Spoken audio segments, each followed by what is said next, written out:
Hey guys, in this video, I want to share 3 tips which I think are going to help you more consistently do your true will and lead a more productive, more meaningful life. Let's get started. Everybody has their own true will. Different things give meaning and purpose to different people. That being said, I have noticed certain patterns of behavior, certain habits, which seem to make it more likely that a person is going to lead a productive and meaningful and fulfilling life without regrets. And I want to share some of those patterns that I've noticed with you, in particular the ones that have worked for me, in the hopes that they might benefit you as well. The first principle that I want to share with you is self-discipline. Crowley himself estimated that Thelema was 90% self-discipline or self-control. That makes it incredibly important. In other words, the really hard part is not figuring out what your true will is or what's right or what's wrong for you. The hard part is just sticking to it, staying on your own path and not allowing yourself to get distracted.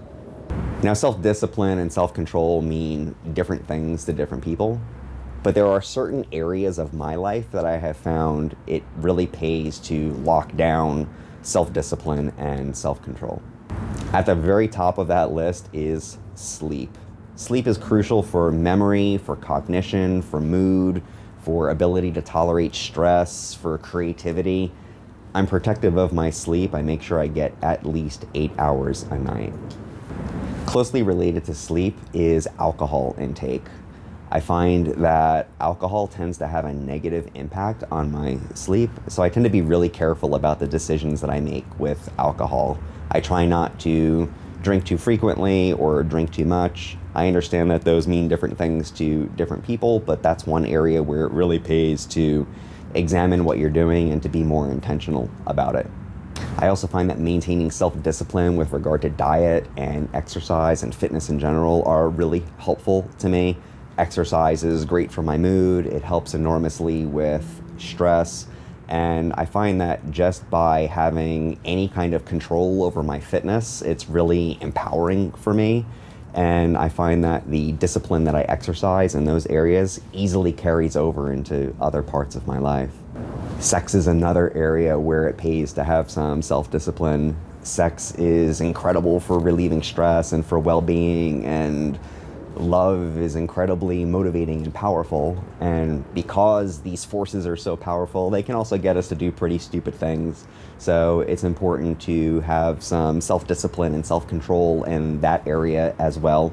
And then finally, there's self-discipline with regard to my home. I have found that having my home ordered and arranged in a certain way can really aid in my creativity and my productivity and lower my stress level. So that's another area where you want to look closely. So that does not exhaust self-discipline or self-control even in my own life, but I think those are the main areas where I have found it helpful to exercise more thought and more choice. If you would like me to go into detail about any of them, just leave a comment below. So the second principle I want to share with you that I have found really helpful is balance. Now, balance can mean almost anything, but for my purposes, balance is the ability to remain on your path regardless of external or internal pressures which would push you off of that path. Balance is a huge topic, and I don't think I can really cover the subject adequately in such a short video. But the practice which has been most helpful for me to maintain balance in my life is mindfulness. Mindfulness means a lot of things, but for my purposes, mindfulness is the awareness of what you are doing as you are doing it, and also knowing what it is that you should be doing and catching yourself if you're not doing it. So in terms of knowing what it is that you should do, have you written down your true will? Have you written down your aspirations and your principles, and do you remind yourself of them on a regular basis? That's the first thing. Secondly, when things inside of yourself start coming up that will push you off of that path, are you aware of those things happening, and do you deal appropriately with them? Too often we don't pay enough attention to what it is that we're feeling and thinking and assuming about situations, and so we end up getting pulled into situations or reacting to things in a way that is ultimately not beneficial to us. So that level of self-awareness of knowing what's going on inside your mind and inside your emotions is really helpful. Then there's also mindfulness of things going on outside of you. Other people sometimes unbalance us, even deliberately so. And there are a lot of different techniques and tricks that you can use with people to help with that. And if you guys would like, I could do a video on that. Maybe leave a comment below to let me know.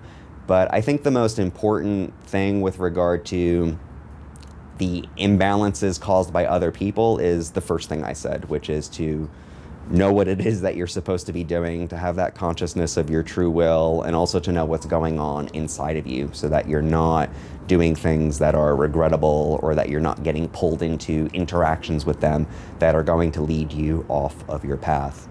Again, this is a huge subject, and if you want to hear more about it, just leave a comment to let me know. But I think that that practice of mindfulness is the most important thing for helping you maintain balance. Finally, there's the third principle, which is being true to yourself, having that devotion to your own path, to your own true will. In a certain sense, this principle follows naturally from the application of the other two principles of self-discipline and self-control. Being true to yourself means, at the very least, being honest with yourself about what it is that you think and feel, which requires you to have that faculty of self-awareness. It means having the courage to be truthful with others, to be authentic, to lead a life that is right for you. Being true to yourself also means having freedom from external circumstances. It doesn't mean that you're never impacted by things going on around you. It doesn't mean that you don't take feedback from other people, but it means that you're in the driver's seat of your life and you are making choices. You're not just simply being pushed around by external circumstances. Being true to yourself doesn't mean that you're always happy or that good things are always going to happen to you, but it does mean that you are leading a meaningful life, a life of purpose and direction, and one that is ultimately fulfilling. Being true to yourself means realizing your full potential. It means being able to die knowing that you actually lived. It means being able to die without regrets. So those are the three principles that I have found personally helpful to me in my life. Hopefully this has been helpful to you. If it has, click the like button below. And if you want me to go into any more depth on any of them, leave a comment. I do hope to make more videos like this, so consider hitting the subscribe button, and I'll talk to you next time.